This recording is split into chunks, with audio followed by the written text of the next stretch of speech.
There you have it, it's back, yes, but if that isn't the sound of the summer, I don't know what is. Last night saw Love Island Villa back on our screens again. 1st of June, Love Island back. And here to discuss all the drama is current Irish cohort Sean Fitzy's sister Katie, former Islander Andrada Pop and pop culture pundit Pádraig Wilson McCarthy. Guys, it's lovely to have you here. But first, let's take a look at last night's episode.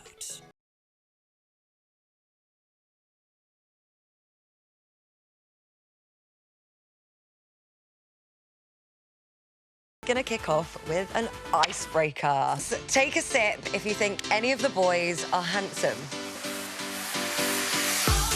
I hope that all sipped to that. Now it's getting exciting.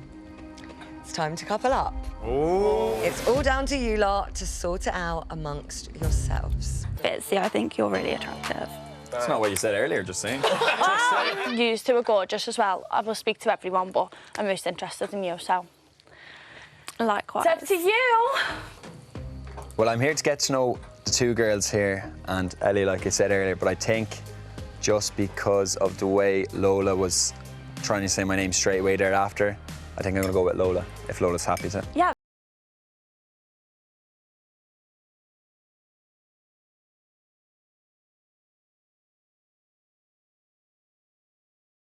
Heating up, isn't it? But his sister's here, I know, Katie's here. Katie, my God. Well, look, he coupled up already. What do you think when you saw him on the screen? It was crazy. It was mad. But I think he did really well. I think I thought he was a tiny bit nervous at the start, but then he got really comfortable, I think, after he coupled up, and then I think you kind of got to see his kind of jokey side a bit. How do you feel about watching your brother on Love Island? It's... I was a ball of nerves yesterday, but I watch it every year. Yeah. So I suppose even like with the football and he's on TikTok, you kind of see him on screen, but seeing him in the villa, it was real. What about the parents? They're nervous. They watched it for the first time ever and they enjoyed it, to be fair. Okay. And they thought he came across really well and like natural. Have you had to prepare them to be like, so these are the things that happen in Love Island? Yeah. This is the good and this is the bad. Yeah. Like, have you? Oh, yeah. Did he get a talking to before he flew out? He did. He did? He did. Like, as in, if I see you, did your grandparents get involved? No. No, just your parents? Yeah. I thought you're not even meant to know that he's going there. To be fair, it was the worst kept secret of all time. It really was. Pádraig, listen, it's kicked off last night. Yeah. What are we thinking of the 2026 cast? I think it's great. Happy brain rot season to everybody who observes, right? It's great. It's just bubblegum for the brain. I'm so happy it's back. I was waiting all weekend. I actually think the cast is very strong.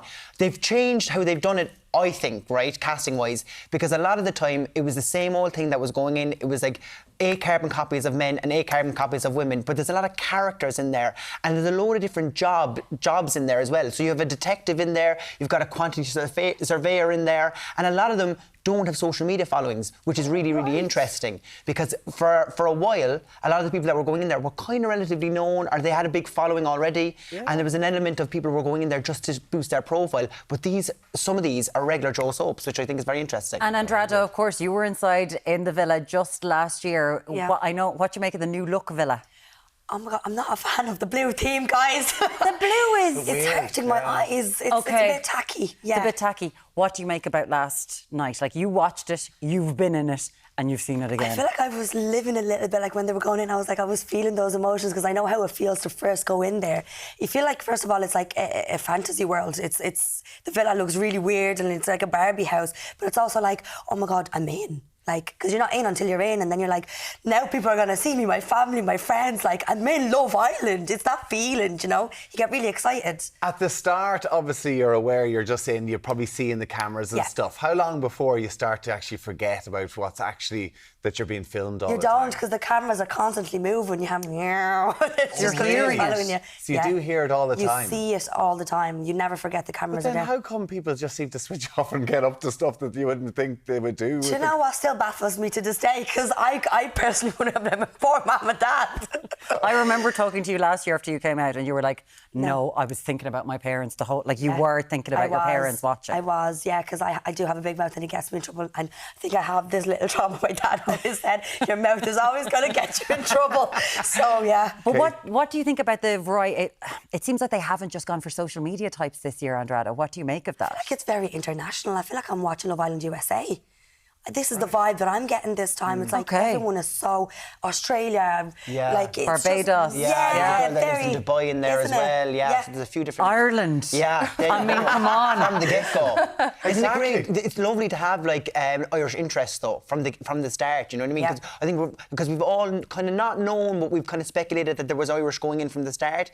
So there's been a bit more hype around this season, I think personally, than there has been in previous seasons because we knew that there was potential that there was someone from home going in. And a Gaelic footballer as well. I mean, Fitzy, like, you know, representing Galway, but he's big on TikTok. Like, I didn't really realise this, but his TikTok, like, he's mad doing all the different dances and stuff on that as well. So he is a real out there character, which will be great for television. Yeah, it will.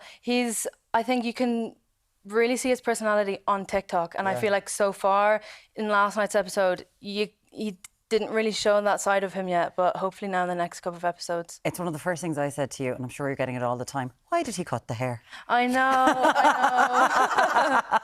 Loads of people like it. He got it done, I think, last year, and loads of people liked it. Okay. So it's a thing he for has going to in. do what people like, you know. How do you feel? So he coupled up last night. We just saw it there with the detective Lola. I really like her. I feel like she's coming across quite shy, but hopefully, you know, in the next couple of episodes she will kind of come out of her comfort zone and stuff. But I think she might calm Sean down a bit sometimes because he's a bit mad. We don't want him to be calm. Come on, Sean. His parents are like, please calm him down. We're going to need to sit them outside. There was a bit of a twist at the end of the show last night, though. What happened? There was. So 2 bombshells were brought in, George and Yasmin. So they're entering the villa. We haven't seen them actually go in yet. They were just brought in. Maya Jama was speaking to them and she's giving them a task now. They're going undercover. They're going to pick the first 2 people to leave the villa.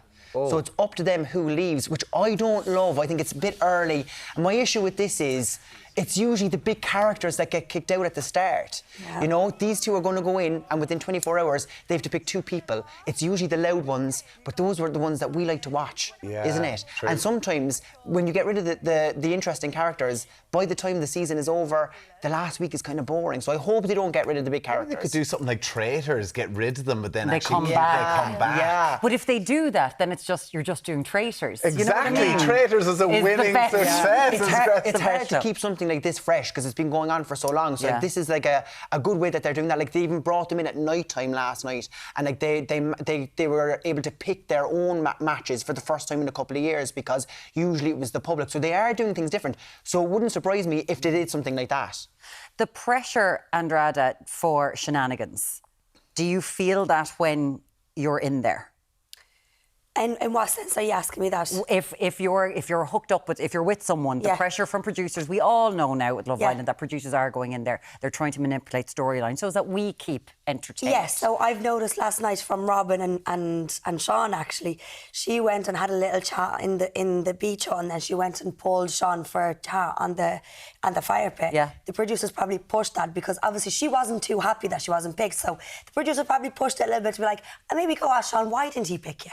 So it's causing that tension now, it's causing that drama, it's pushing it on Sean a little bit. And that's what happened. There was one person that kind of stood out last night, and that was Jasmine. Because at one stage you had to take a drink, and they said take a drink if you fancy someone. And 3 of the lads, looking at the women they picked for Love Island, didn't find any of them attractive, which is, all right, lads, calm down, you know, red flag.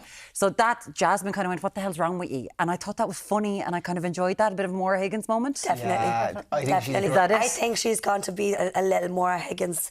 I think she's going to bring in a lot of sauce, a lot of drama, a lot of spice.